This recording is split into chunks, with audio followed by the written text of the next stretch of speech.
주께서 여러분과 함께 또한 사제의 영과 함께 요한이 전한 거룩한 복음입니다. 주님 영광 받으소서. 주간 첫날 이른 아침 아직도 어두울 때 마리아 막달레나가 무덤에 가서 보니 무덤을 막았던 돌이 치워져 있었다. 그래서 그 여자는 시몬 베드로와 예수님께서 사랑하신 다른 제자에게 달려가서 말하였다.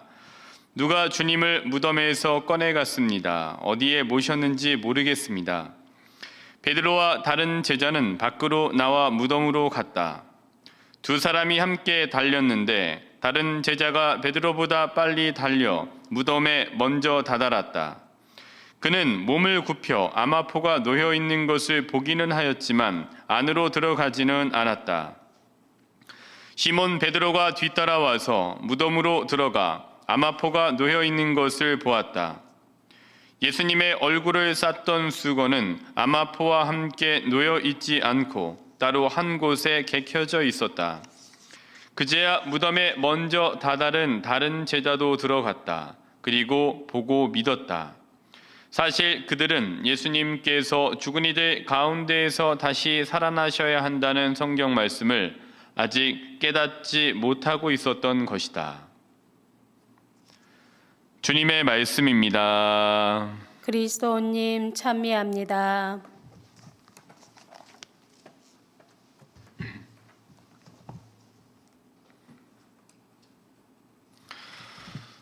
네, 어제 부활 성야 미사를 봉헌하고 제가 사실 속으로 혼자 계획했던 게 있었어요. 이제 다 여기 신자분들 이렇게 좀 봉헌하고 같이 많은 분들이 이제 같이 온라인으로 미사를 봉헌하셨는데 다 하고 또 여기를 다 정리하고 또 미사를 이렇게 다 끝내고 정리하고 또 저희 도움을 주셨던 봉사자분들하고 같이 이렇게 한 다음에 사실 저만 혼자 몰래 하려고 했던 게 제가 새벽에 몰래 혼자 일어나서 성전에 와서 이렇게 좀 이 감사기도를 드리려고 했던 게 제 계획이었어요. 감사기도는 무슨 감사기도입니까? 가자마자 누웠더니 그냥 아침이더라고요. 그래서 깜짝 놀라서 아침에 일어났습니다. 그 외에 이제 복음 말씀에 10명의 나병 환자가 예수님께 이제 나병을 치유받았는데 돌아가면서 치유받은 것을 확인하게 됐는데 그 중에 9은 그냥 가고 하나는 예수님께 돌아와서 감사를 드렸잖아요. 제가 그래서 그걸 좀 흉내내려고 미사를 다 끝내고 저 혼자 몰래 일어나서 성전에 들어와서 이제 기도하려고 했었는데 어제 그 부분은 못했습니다. 그래서 그거는 내년에 꼭 해야 되겠다 생각을 해보고 있습니다. 그래서 아침에 이제 뚝 일어났는데 코에 뭐가 있네? 하고 이렇게 하고 코딱지구나 하고 이제 코딱지로 이렇게 파고서 딱 화장실에 갔더니 코딱지가 아니라 피딱지더라고요. 제가 코피를 잘 안 흘리는데 어제 저 이렇게 하고 아침에 일어났더니 이제 여기 피가 이렇게 있었고 이 거룩한 피가 흘렀구나. 이 사순식을 보내고 부활을 보내면서 이 복된 피로다 하고 이제 코딱지를 이렇게 피딱지를 이렇게 닦으면서 참 이게 정말 공부하면서도 흘려보지 않은 피를 사순시기를 보내면서 피를 흘렸네 이런 좀 뿌듯한 마음을 개인적으로 가졌습니다.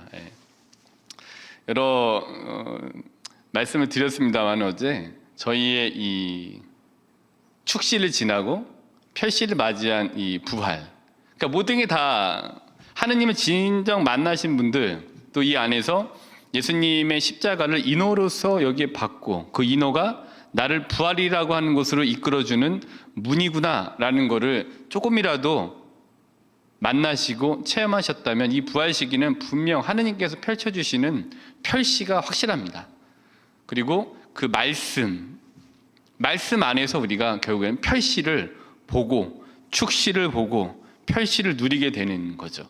그러니까 하느님 마음을 알 수 있는 건 결국에는 이 성경을 통한 하느님 말씀을 통해서만 알 수 있게 됩니다. 그때 변하게 되고 그 변화가 우리를 별시로 인도하게 되고 그 별시가 결국에는 영속되는 곳이 하느님 나라다라는 것을 저희가 이번 사순식이 부활을 맞이해서 느낄 수 있었던 지점인 것 같습니다. 아무튼 복된 피딱지와 함께 오늘 전 이 마리아 막달레나가 예수님을 이렇게 봤듯이 만났듯이 저 역시도 이 피딱지와 함께 예수님을 만난 게 아닌가 이런 개인적인 묵상을 해봤습니다. 오늘은 제가 예년에도 그랬고 매년 그렇게 했습니다만은 이 부활 대축일 주일 미사 때는 주교님 메시지를 이렇게 읽어드리곤 했습니다. 그동안 제가 쭉 묵상을 나눴습니다만은 오늘은 그래도 이 주교님께서 말씀하시고자 하는 메시지를 같이 함께 나누는 것도 굉장히 큰 의미가 있을 것 같습니다. 그래서 오늘은 저희 수원교구장 주교님이신 이용훈 마티아 주교님께서 부활 대축일 메시지를 내놓으신 것을 함께 읽고 잠깐 저희도 생각해 보면서 오늘 강론을 하도록 하겠습니다. 사랑하는 수원교구 형제 자매 여러분, 부활하신 주님의 은총과 평화가 여러분 모두에게 가득하기를 기원합니다. 코로나19 감염병의 전 세계적인 확산으로 인해 온 인류는 일상을 그대로 멈추어야 하는 초유의 사태를 맞이하고 있습니다. 그리고 이로 인해 마주하는 힘겨운 상황들은 우리 모두를 당혹스럽게 하고 있습니다. 우리도 신자들과 함께하는 모든 미사와 집회를 일시적으로 유보한 채 사순시기를 보내야만 하는 고통스러운 경험을 할 수밖에 없었습니다. 돌이켜보면 사순시기 전체가 성금요일이었습니다. 아무것도 할 수 없는 무력감에 휩싸인 채 하루빨리 부활의 아침이 밝아오기만을 기도하는 어두운 밤이었습니다. 하지만 마침내 부활의 아침은 밝아왔습니다. 비록 아직 세상은 감염병이 초래한 수많은 고통 속에 아파하고 있지만 우리 신앙인들은 주님께서 당신의 부활로 우리 생명을 되찾아 주시리라 믿으며 희망으로 다시 일어나야 합니다. 이 부분을 읽으면서 아침에 이제 일찍 일어나서 저희 카톨릭 스튜디오 팀장님하고 뭐 이러저런 얘기를 나눴는데 그때 이런 얘기를 해주신 게 기억이 남습니다. 진짜 성전은 이런 외적인 성전이 아닌 거죠. 진짜 성전은 내적인 성전인 거죠. 이 사태로 인해서 정말 이 성전이 무력화되었다라고 볼 수 있죠. 그런 것 같습니다. 제가 그 얘기에 정말 많이 동감했는데 결국에는 내적인 성전을 잘 갖추었을 때 외적인 성전이 더 의미가 있는 거죠. 내적인 성전이 없이 내적인 성전이 갖춰지지 않고 화려한 외적인 성전만 있을 때는 아무런 의미가 없는 것 같아요. 그래서 이 시기는 저희에게 진짜 중요한 성전이 뭔지를 보여주는 시기인 것 같습니다. 그렇기 때문에 이번 사순시기 이 여정을 이렇게 걸어오시면서 내적인 성전을 정말 크고 또 단단하게 만드셨으리라 봅니다. 그때 우리에게 있는 이 외적인 성전도 같이 의미가 있어집니다. 외적인 성전이 아무리 멋있고 예쁘고 크고 그러나 내적인 성전을 같이 갖추지 못한 분들이 계실 때 그 외적인 성전은 별 의미가 없는 것이죠. 우리가 먼저 내적인 성전을 갖춰야 하는 것을 이번 이 시기 배울 수 있었던 것 같습니다. 자, 두 번째, 질병 확산 방지 및 예방 조치로 취해진 사회적 거리두기는 우리에게 잠시 일상을 멈추고 자신의 자리를 돌아보는 시간을 갖게 해주었습니다. 생업의 위기와 불확실한 미래에 대한 불안한 마음이 엄습해 걱정이 앞선 것이 사실이지만 한편으로는 바쁜 일상 때문에 느끼지 못했거나 당연한 것으로 여겨왔던 것들의 소중함을 깨닫는 시간이었습니다. 마음만 먹으면 언제든지 참여할 수 있었기에 오히려 게을리했던 미사가 어느 순간 가고 싶어도 갈 수 없는 상황이 되었고 무심코 받아 모셨던 성체가 어느 순간 간절히 원해도 영할 수 없는 상황이 되었습니다. 그것도 사순시기에 겪게 되니 미사에 참여할 수 없다는 답답한 마음과 영성체에 대한 갈망은 더욱 크게 다가왔습니다. 그동안 당연하게 누려왔던 성사의 은총이 얼마나 소중한 것이었는지 깨닫게 하는 특별한 사순시기였습니다. 이 부분도 읽으면서 사회적 거리 두기를 저희가 지금 실천하고 있습니다. 너무 많은 분들이 적극적으로 협조해 주시고 계시죠. 근데 사회적 거리 두기라는 이 용어를 보면서 저희도 거리를 두어야 될 것과는 거리를 두어야 되는 것 같아요. 그래야지만이 내적인 성전이 다져질 수 있는 거죠. 거리를 두어야 될 것과 거리를 두지 않고 그것과 너무나도 밀접하게 있으면 닮아갈 수밖에 없게 되는 거죠. 거리를 두어야 되는 상황들, 또 거리를 두어야 되는 또 여러 가지 것들과는 거리를 두어야 되는 것 같아요. 그래야지 그렇게 거리를 두었을 때 진짜 가깝게 해야 되는 것들과 만날 수 있고 진정 가깝게 해야만 하는 것들과 가깝게 될 수 있는 시간을 가지게 됩니다.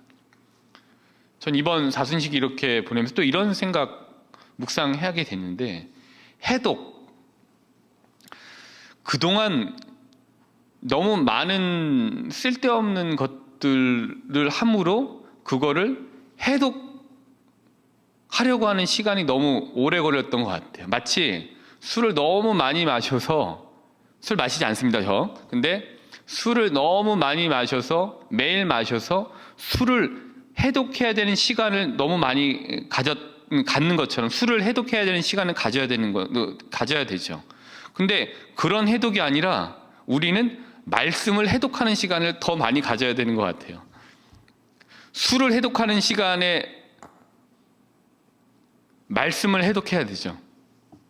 술을 해독해야 되는 그 낭비되는 시간에 말씀을 해독해야 되는 게 우리 신자들인 것 같아요. 술 물론 많이 드실 수 있죠. 괜찮습니다. 제가 뭐라 말씀드리는 거 아닌데, 그러나 저는 저 같은 사제는 술을 마시고 해독하는 시간을 낭비해서는 안 되고 말씀을 해독해야 되는 거예요. 다른 해독을 해야 되는 것 같아요. 그래서 이렇게 거리를 두어야 될 것과 거리를 둘 때 말씀을 해독할 수 있는 시간을 더 많이 가질 수 있죠. 그리고 말씀을 해독하는 것을 위해서 말씀과 가까이 할 때에 내적인 성전을 더 견고하게, 더 예쁘게 만들 수 있습니다. 그때 우리의 외적 성전이 더 의미가 있어지게 되는 거죠. 거리를 두어야 될 것들은 거리를 두어야 되는 것들과는 아쉽기도 하고 또 막 이렇기는 합니다만은 거리를 분명히 두어야 되는 것 같아요. 그리고 그 시간에 가깝게 진정해야 되는 것들과 거리를 가깝게 만드어야 되죠. 자, 세 번째, 사실 우리는 전례 없는 시간을 겪으면서도 의연한 자세로 대처하여 함께 고통을 분담하고 나누는 사랑을 실천하였습니다. 광야를 걷는 순례자의 마음으로 경건하게 이 시기를 보내면서 각자의 자리에서 하느님의 말씀을 읽고 묵상하며 선행과 자선을 베풀었습니다. 그리고 주님의 부활을 기다리며 간절한 마음으로 우리에게 이 위기를 이겨낼 힘과 지혜를 주십사 하느님께 간청하였습니다. 그러므로 우리는 희망합니다. 이제 죽음을 이기고 부활하신 주님께서 우리에게 생명을 되찾아 주실 것입니다. 비록 우리는 아직 시련 속에 있지만 그보다 더 강한 믿음으로 부활을 노래하며 상처 입은 온 세상에 새살이 도단할 그때까지 희망을 잃지 않고 나아가야 합니다. 이 부분도 읽으면서 주교님께서 어떤 의도, 어떤 마음으로 이 메시지를 전달하실까 주교님 입장에서 보려고 많이 노력을 했습니다. 결국에는 기도하고 결심해야 되죠. 근데 기도하고 결심하는 것만으로는 안 되고 분명히 무언가를 해야 되는 거예요. 움직여야 되는 거죠. 여기에서 하고 있는 사회적인 거리 두기에 동참하는 것 역시도 무언가를 하시는 겁니다. 또 다른 형태의 선행인 거죠. 이것과 마찬가지로 우리도 일상에서 우리가 가깝게 해야 될 것과 가깝게 하고 거리를 두어야 될 것들과 거리를 두는 것 자체가 무언가를 하는 거죠. 구체적인 무언가를 하나라도 하려고 하는 노력, 그 꼴을 갖춰야 되는 것 같습니다. 그때 우리가 선행이라는 것, 또 여러 가지 희생이라는 것들을 해 나갈 때 내적인 성전 안에 있는 이런 성물들이 하나씩 갖추어지는 겁니다. 선행을 할 때 초가 마련되고 또 우리 나름대로 희생을 할 때 이 안에 있는 제대가 마련되고, 또 무언가를 또 구체적으로 하려고 할 때 성당에 있는 이 외적인 성전 안에 있는 것과 마찬가지로 내적인 성전 안에 기물들이 마련되고 하느님께 바칠 제물이 마련되는 거죠. 무언가를 작게라도나마 시작하고 하려고 하는 보여지는 것들이 굉장히 중요한 거죠. 네 번째입니다. 이제 부활하신 주님께서는 제자들을 갈릴레아로 보내시듯 우리를 재촉하십니다. 이 커다란 위기와 시련 속에서 아파하며 절망하고 있는 이들에게 어서 다가가 부활의 소식을 전해야 한다고 다그치십니다. 얼마나 많은 이들이 주님의 손길을 필요로 하고 있는지 모릅니다. 그러므로 우리는 희망을 잃고 방황하며 누군가 자신의 손을 잡아주기를 애타게 기다리는 이들에게 서둘러 다가가 위로와 용기를 전해야 합니다. 부활의 희망을 안고 우리가 다가가야 하는 곳에는 질병의 감염으로 고통받는 이들과 희생자들, 그리고 그 가족들이 있습니다. 질병과 싸우며 온갖 노고를 아끼지 않는 의료진과 자원봉사자들, 그리고 협조자들이 있습니다. 갑작스러운 경제적 타격을 입고 생업의 위기에 절망하는 이웃들이 있습니다. 이들 모두가 우리의 형제요 자매들입니다. 이들과 함께하는 바로 그 자리에서 우리는 부활하신 주님을 뵙게 될 것입니다. 이 부분 마찬가지로 읽으면서 이전에 자비안과에 대해서 말씀을 드렸었습니다. 그러면서 우리가 갖추어야 될 시력, 우리가 갖추어야 될 시력은 역지사지 안이 있다라는 거 한 가지 그중에 말씀드렸습니다. 역지사지, 입장을 좀 바꿔놓고 저희가 한번 생각해 보는 거죠. 상대 입장에서. 마찬가지로 이 부분은 역지사지 않을 필요로 하는 것 같습니다. 우리가 입장을 바꿔놓고 우리의 입장만이 아니라 상대는 어떨까? 이러한 시기가 서로에게 필요한, 이러한 시기 역지사지 않이 우리 각자에게 필요한 것 같습니다. 상대가 어떠한 입장이니까라고 바꿔볼 때 조금이라도 서로에게 덜 거슬릴 수 있는 것 같아요. 너무나도 민감한 시기이죠. 그러나 이제 부활의 표시를 보내고 있는 우리들이 먼저 여유를 갖고 상대방의 입장을 볼 수 있는 역지사지 않을 갖춰야 된다라는 말로 이해해 보았습니다. 다섯 번째입니다. 인류의 구원자이신 구세주의 모친 성모 마리아께서는 누구보다도 먼저 아파하는 이들 곁에 함께 하시며 주님의 자비를 간청하십니다. 성모님께서는 간절한 눈길로 부활하신 주님을 바라보며 길고 어두운 밤이 끝나고 이제 부활의 아침이 밝아왔으니 주님의 은총으로 이 세상의 평화를 가득히 내려주십사 온 마음으로 기도하십니다. 그러므로 우리도 성모님과 함께 주님의 부활을 노래하며 하느님의 자비와 평화가 온 세상에 가득하기를 간절한 마음으로 기도해야 하겠습니다. 수원교구의 주보이신 평화의 모여 저희를 위하여 빌어주소서. 다섯 번째입니다. 이전에도 말씀드렸습니다마는 성모님, 우리가 삼위일체 세종례를 말씀드리면서 하느님 자비에, 성부 하느님 자비에 대하여 예수님 말씀이라고 하는 물을 부으시고 성령 하느님께서 그 물을 씻어주신다. 그리고 예수님께서 허리에 두르셨던 수건으로 닦아주셨다라는 그 부분은 성모님의 수건으로 닦아주셨다라는 거로 저희가 이해한다라고 삼위일체 세종례 주님 만찬 미사 때 말씀을 드렸습니다. 성모님의 수건이 필요한 때입니다. 우리에게 정말이란 말을 제가 잘 안 쓰는데 정말로 필요한, 신앙생활을 하면서 정말로 필요한, 있어도 되고 해도 되고 안 해도 되는 것이 아니라 무조건 해야 되는 기도, 묵주기도입니다. 성모님의 수건으로 우리를 닦아주십사, 도움을 청해야 되는 거죠. 성모님의 수건, 우리가 요청을 해도 되고 안 해도 되는 것이 아니라 반드시 요청하셔야 되는 겁니다. 묵주기도 해도 되고 안 해도 되는 게 아니라 무조건 하셔야 됩니다. 그때 성모님의 수건, 또 성모님의 타월이 우리를 닦아주시고 우리를 이렇게 덮어주실 거예요. 그 도움이 더 빨리 영속하는 별시의 영속으로 우리를 이끌어 줄 겁니다.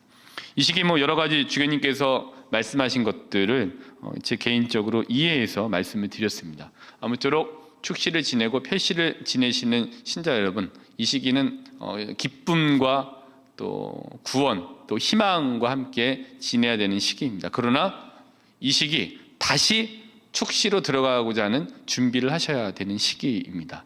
다시 성체조배하고 묵주기도 하고 다시 말씀을 읽는 과정을 통해서 더 큰 표시를 체험할 준비를 하셔야 되는 겁니다. 이번 부활 시기 표시를 마음껏 누리시기를 바라면서 오늘 강론을 마무리하도록 하겠습니다.